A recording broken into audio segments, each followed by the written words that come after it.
Hi, my name is Dr. Maurice Pitesky, and welcome back to the Sitch. This is episode number 15 of our bi-monthly show from the UC Davis School of Veterinary Medicine Cooperative Extension. So today we're going to talk about one of my favorite chicken diseases. Yes, veterinarians do have their favorite and least favorite diseases. Drypox is actually one of my favorites because it's one of the few diseases that you can actually diagnose with a high level of confidence by just looking at the chicken. Usually people call, text, or email with pictures, and a specific diagnosis is just not possible without further testing. Unfortunately, there are people who say otherwise and magically can identify viruses and bacteria and parasites via a low-res picture on their cell phone and then recommend a magical elixir of apple cider vinegar. Maybe I missed that day of vet school. Maybe that's what you learn at the Hogwarts vet school. I don't know. But seriously, you got to get a legit diagnosis before you can try to treat a disease, and there's no scientific literature that shows that apple cider vinegar is effective against any poultry diseases that I know of. So let's go over the basics. First of all, what is avian pox or drypox? So avian pox is a virus. In the US, the most common form of avian pox is the skin form or the dry form. You'll typically see scabs on the eyelids, comb, beak, wattle, and other hairless portions of the chicken. Those scabs are basically full of virus. So be aware that if you pick off the scab, you can easily spread virus to other birds and other flocks if you don't take proper biosecurity precautions. The wet form of avian pox is also called diphtheric avian pox. We just call it wet pox. It's thought to be from the exact same virus and cause a much more severe disease, with the pox now in the throat and upper respiratory tract. The pox can grow large enough to interfere with eating, drinking, breathing, and result in death. Wet pox is definitely not one of my favorite diseases.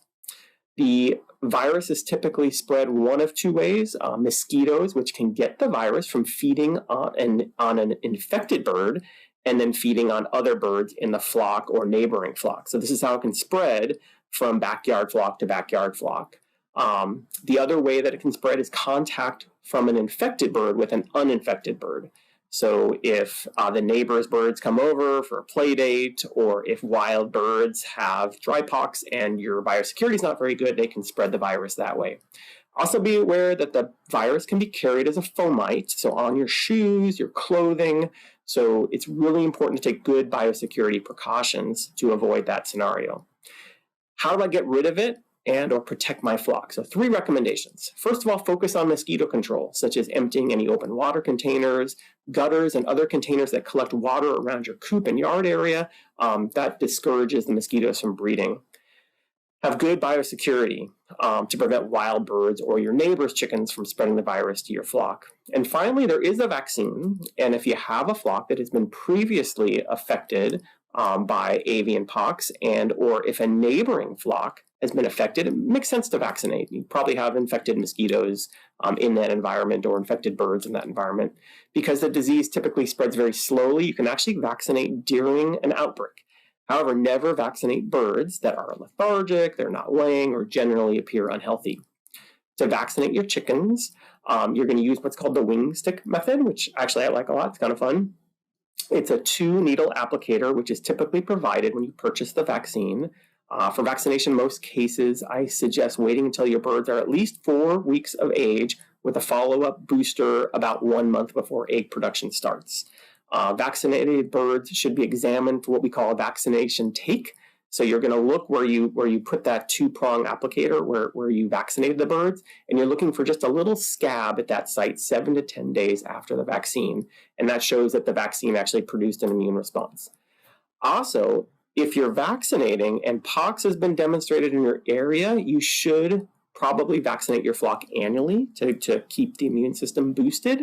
And to get adequate coverage of all the different types of pox viruses, you want to use the fowl and pigeon pox vaccine. So you can mix them both together and then apply the vaccine that way. Pox is not zoonotic, meaning it does not cause diseases in humans, but I always thought it was very peculiar that chickenpox doesn't affect chickens. Anyway, in summary, avian pox is a relatively common disease in many environments. Focus on simple things: mosquito control, good biosecurity, consider vaccination if it's endemic in your environment. So talk to your neighbors if they've had avian pox in their flocks before, and then consider if it makes sense. If there are any other topics you'd like covered on the Sitch, please reach out to me at drcluck@ucdavis.edu. Thank you. Bye.